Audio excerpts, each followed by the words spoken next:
fighters closing. Cut them apart. Dan, I've been playing the final version of Star Wars Battlefront, and you played the beta version of Star Wars Battlefront, didn't you? Yes, I did, and how are you playing it so soon, Adam? I have no idea. It's EA Access, isn't it? It's the full game available for 10 hours of play, so what I decided to do was to jump on that and play some of the modes that I hadn't played in the beta, which is most of them. The one I want to talk about, and the one that people are seeing footage of, is the vehicular one, which I've completely forgotten the name of, but it's fucking great. It's really cool, and it reminds me of Titanfall a little bit, because you're on this great big map, right? And you're flying around, shooting people, but you're shooting the AI as well as... what planet are we talking here? Sorry to interrupt. You're clearly more of a big Star Wars fan than I am, because I have no idea what planet it was. Is it desert or snow or forest? I mean, it looked kind of mountainy deserts beneath me, but again, remember, you're flying around in the air, so... Oh, are we talking about flying things? Yeah, I thought you meant like no. I did play a forest map as well. speedster stuff. No, I played the forest map in one of the... it's just basically a deathmatch mode, standard deathmatch. I just wanted to see how it played. And again, it plays the same as you'd expect from the beta. I happen to really like the beta. I don't know about anyone else. I don't know about you, for example. I enjoyed it, but I feel like I had my fill of it. And I had the same problem with Titanfall. I played the beta and I was like, alright, I've seen all I need to see. And I know that a lot of the modes were restricted, but I don't feel like... I feel like they put the best modes, or at least the showcase mode with Hoth. I feel like it won't get much grander than that, so I don't know how interested I am. But I think that's fair, but this mode is different because it's vehicles only. Okay, so is it just literally like a dogfight in the sky? It's kind of like a dogfight in the sky, because there's so many vehicles. Like, you are flying around a really large area, shooting people, locking on missiles, all that sort of stuff.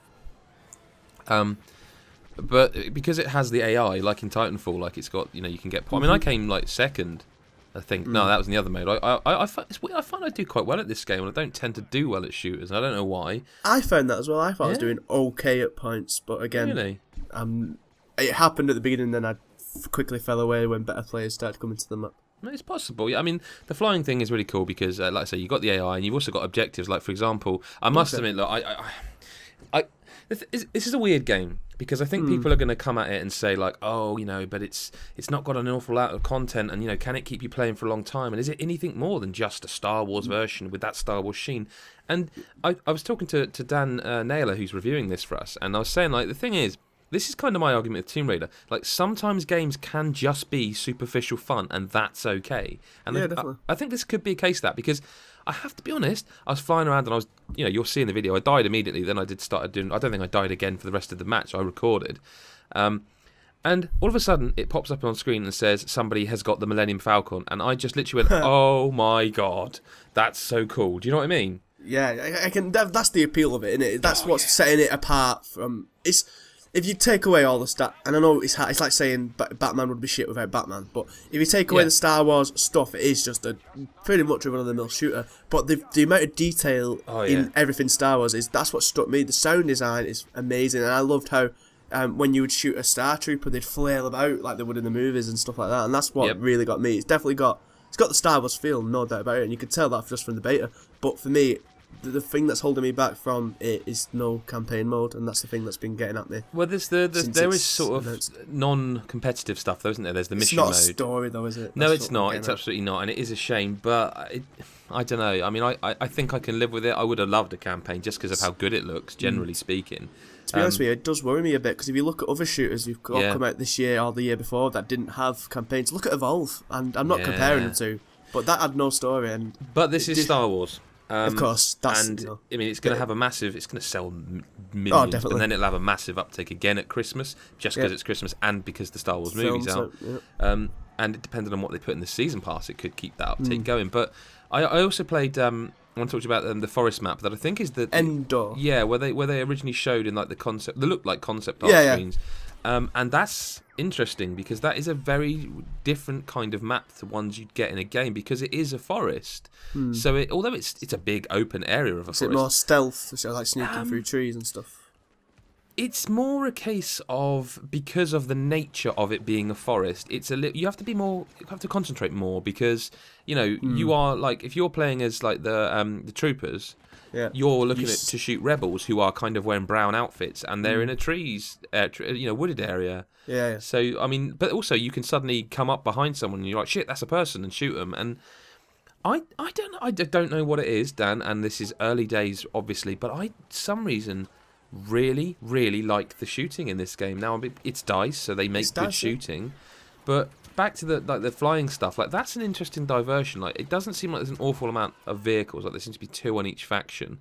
But at the same time, playing on that Hoth map, like I saw someone as Luke, and I shit myself. I was like, oh my god, I need to get away because he's going to muller me. So I walked around and I found like a giant walker which you can get in, and I got in a walker, and then I just like started destroying people. I think I got about like 15 kills. I was just, it's you can't move it. You can't say like I want to walk there. It's on a set path, but you can turn on the guns like a turret, but like a massive walker turret that's almost invincible. So until I got blown up, which I did eventually, I was just wrecking people, and it feels like there's more to it than just a shooter because of the Star Wars stuff. Yeah, definitely. And that's like the advantage it's got over everything, every other shooter coming out like this, the end of this year, like Call of Duty and Rainbow Six, and that is is a big advantage because who doesn't love Star Wars really? Yep. But like I said, I don't know if there'll be enough there. How many modes are there in total? Because is it a map per mode? Is it a mode per map? I don't think so. No, I think you can play. I mean, I hope not. Again, this is early impressions really, but I mean, there's like a standard deathmatch. There's like a sort of capture the flag mode. There's a droid. What was it called? It was like droid. We have to basically. Yes, it's an escort mission by the looks of it. Like you have to escort a droid to the other side of the map, and the enemies have to kill the droid or you as well. There's the big team battle thing, basically, where the one we all played in the beta. There's drop zone or drop ship, whatever it's called.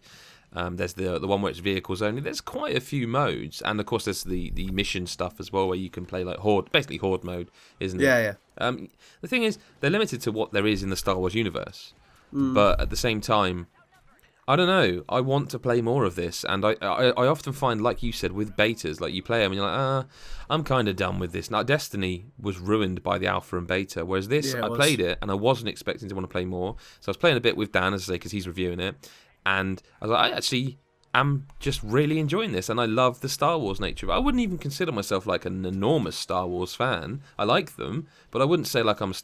You seem to know more about Star Wars than me, for sure. I only know it from just like hearing people talk about it in popular culture. I only watched, to tell the truth, the original trilogy again for the first time in 10 years, like 2 weeks ago. But do you know what? There is something to be said for the fact that it's authentic. Like, Alien Isolation was one of my favourite games the year it came out, and if that game didn't nail the authenticity, it wouldn't have been as good a game. If it didn't get the sound of the weapons right, if it didn't get the sound of the the radar right, that I've again spaced on the name of, and Star Wars does all that. Like the noises are perfect. It even has the screen wipes. Yeah, do you know what I mean? Which is when you die and come back in. That's right. Or when you spawn, and it's like it shouldn't be that cool, because even you look back at them and it's like, Jesus, this is shit. It's just, no one does this, but yet it does. It's got like from the beta. It's got like a schlocky, like it feels cheap because the first trilogy felt cheap. Yeah. And even though it's obviously not, there's so much production value in it, but the production value's gone in to make it feel cheap, and it's really weird. It's a fucking really bad oxymoron, but it's like it feels cheap, but it's at the same time the cheapness, you see the production values in it, because it's so authentic. And that is the one thing that, like, the music, man, when Vader came in with that fucking music behind him, I shat my pants. That's what I mean, and that's cool, and it's cool that it does do that to you. And I don't know, there are going to be people who are going to be massively negative, and they are going to say it's just Star Wars slapped on the top of Battlefield, but I don't know. Like I say, it's the rise of the Tomb Raider argument. Sometimes it's okay for a game to know it's a game, and it's okay to just say, we are going to appeal to the inner child in you, to make you, to the rose-tinted goggles of Star Wars as being the best thing ever, which it's not. They're good films, but not the best thing ever.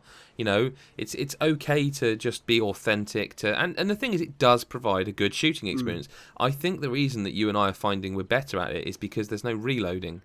So I was going to say that. I don't know if you play games like this, but I am a real bad reloader. Like 3 bullets reload, 3 bullets reload. Yeah, that is exactly where I'm like as well. Every time I always reload and I get caught out, and I thought that in the beta straight away. I was like, I can get used to this, not having to reload all the time. Yeah, that is because you're not getting killed in the middle of a reload. You know when you get killed, it's because you wasted your ammo or it's your heating, isn't it?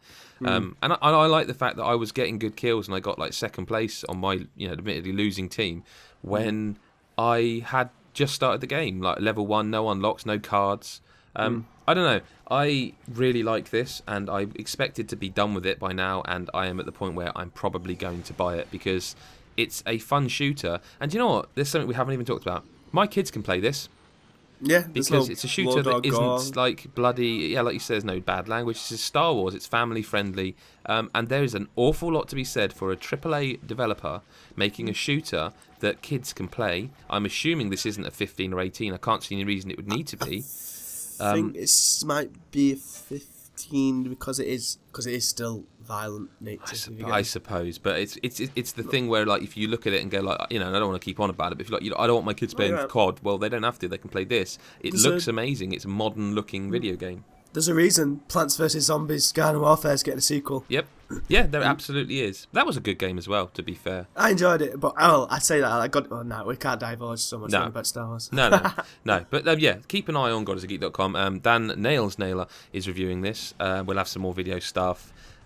Just you know what it has. Keep God is a Geek, and obviously hit up patreon.com/GodIsAGeek if you fancy giving us £1 or $1 because it helps us make stuff, and we really want to make some cool stuff. Thanks to Dan for his time. No worries, mate. And we'll catch you in the next one. Bye bye. See ya.